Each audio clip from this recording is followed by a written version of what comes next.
चटपटा, मसालेदार और बहुत ही मज़ेदार, अंदर से अच्छी तरह से टेंडर। आज मैं आपके लिए तवा चिकन फ्राई की रेसिपी लेकर आई हूँ।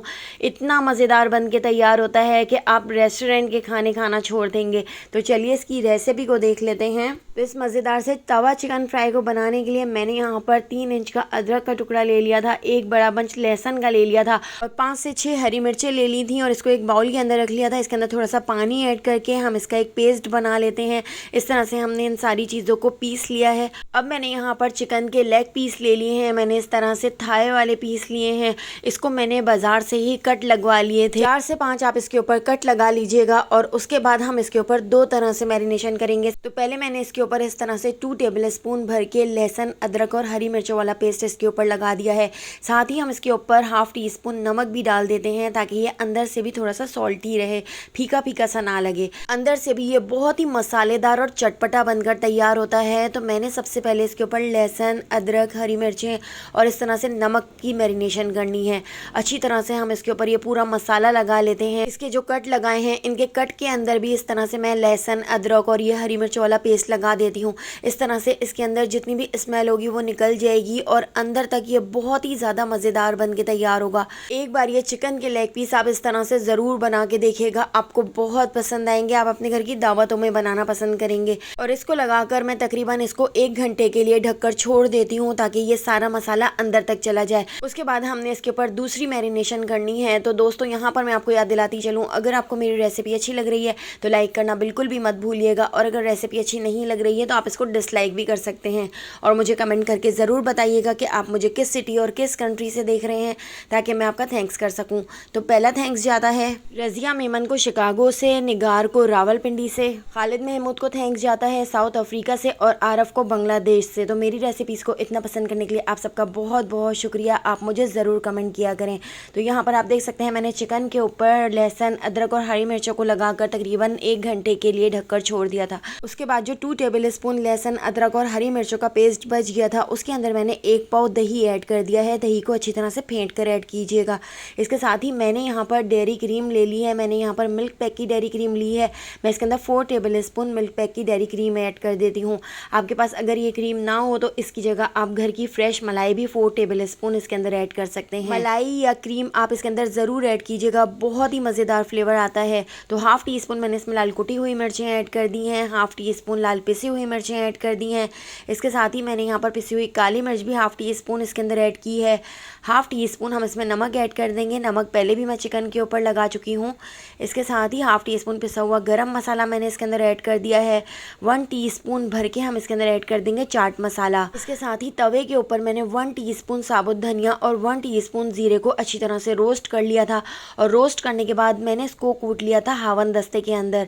अच्छी तरह से कूटने के बाद हम इसके अंदर ऐड कर देंगे 2 टीस्पून भर के भुना कुटा जीरा और भुना कुटा धनिया। तो इस तरह से आप इसको तवे के ऊपर रोस्ट करके ऐड कीजिएगा, बहुत ही अच्छी खुशबू आती है। इसके साथ ही 2 टीस्पून मैंने ये दोनों चीज़ें ऐड कर दी हैं।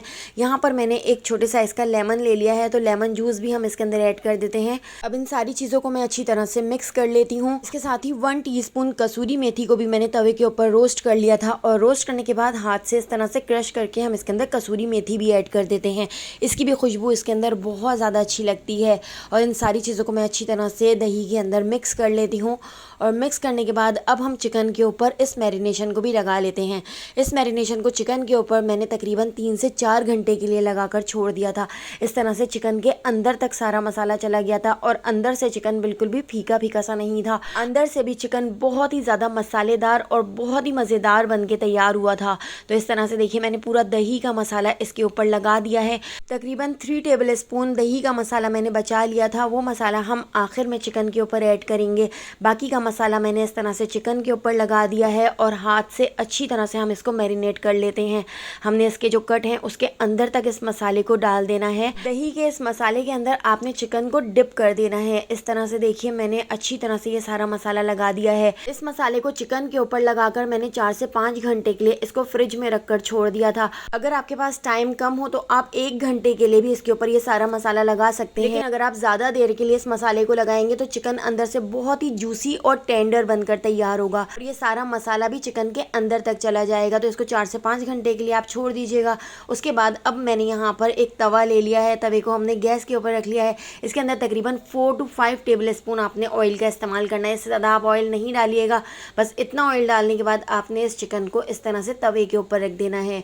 ये चिकन तवे के ऊपर भी बहुत ही अच्छी बनकर तैयार हो जाती है। बाकी का जो ये मसाला बच गया है तो मैं ये भी इसके ऊपर डाल देती हूँ। 3 टेबल स्पून मसाला मैंने पहले ही बचा लिया था तो उसको हम आखिर में इसके ऊपर डालेंगे। अब आपने मीडियम टू लो फ्लेम पर इसको ढककर तकरीबन 15 मिनट के लिए छोड़ देना है। तो पहले एक साइड से आप 15 मिनट के लिए इसको छोड़ दीजिएगा और इस तरह से आपने दूसरी साइड से पलटकर इसको दोबारा से 15 मिनट के लिए छोड़ देना है। इस तरह से इसको बनने में तकरीबन 40 to 45 मिनट का टाइम लग सकता है। आपने इसको इस तरह से तवे के ऊपर रखकर लो फ्लेम पर भाप में पकाना है। इस तरह से ये अंदर तक बहुत अच्छी तरह से गल जाएगा, बहुत अच्छी तरह से टेंडर हो जाएगा। थोड़ी थोड़ी देर में इसके मसाले को भी मैं इस तरह से साफ करती जाऊंगी ताकि मसाला नीचे लग ना जाए और इस तरह से हम इसको पकाते जाएंगे। तो मैंने इस तरह से इसको एक तसला रखकर इस तरह से तसले से कवर करके हमने इसको भाप में पका लिया है। इस तरह से ये अंदर तक अच्छी तरह से गल गया है और दोनों साइडों से पलटते हुए मैंने इसको बहुत ही अच्छा सा कलर आने तक पका लिया है। बाकी का जो हमारा मसाला बच गया है तो इस मसाले को भी मैं इसके ऊपर डाल देती हूँ और इस मसाले को डालने के बाद हम इसको 10 मिनट के लिए और पका लेते हैं। इसके ऊपर तसला रख दिया और उसके ऊपर एक भारी सी चीज़ रखकर 10 मिनट के लिए दोबारा से छोड़ दिया था। और आप यहाँ पर देख सकते हैं हमारा जो चिकन है वो कितनी अच्छी तरह से पक चुका है। ऊपर से बहुत अच्छा सा कलर आ चुका है। इसके ऊपर मैं बारीक कटी हुई हरी मिर्चें डाल देती हूँ और बारीक कट करके मैंने इसके ऊपर हरा धनिया डाल दिया था। इसके ऊपर हम एक फॉइल कप रख देते हैं और इसके ऊपर हम कोयले का दम लगा देते हैं। गरम गरम कोयला मैंने इसके ऊपर रख दिया है। इसके ऊपर थोड़ा सा ऑयल डालकर इसको कवर करके मैंने 10 मिनट के लिए ढककर छोड़ दिया था और 10 मिनट बाद अब हम इसको डिश आउट कर लेते हैं। यहाँ पे हमारा बहुत ही चटपटा, टेंडर, मसालेदार और बहुत ही मज़ेदार तवा चिकन फ्राई बनकर रेडी हो चुका है। एक बार इसको ज़रूर ट्राई कीजिएगा। रेसिपी पसंद आई हो तो लाइक, शेयर और सब्सक्राइब करना बिल्कुल भी मत भूलिएगा और बेल आइकन के नोटिफिकेशन को ज़रूर ऑन कीजिएगा। फेसबुक, टिकटॉक या यूट्यूब पे देख रहे हैं तो मेरे चैनल को ज़रूर फॉलो कर लीजिएगा। वहाँ पर भी डेली बहुत ही मज़ेदार सी रेसिपीज़ शेयर करती रहती हूँ। तो आने वाली वीडियो तक मुझे दीजिए इजाज़त। अल्लाह हाफ़िज़।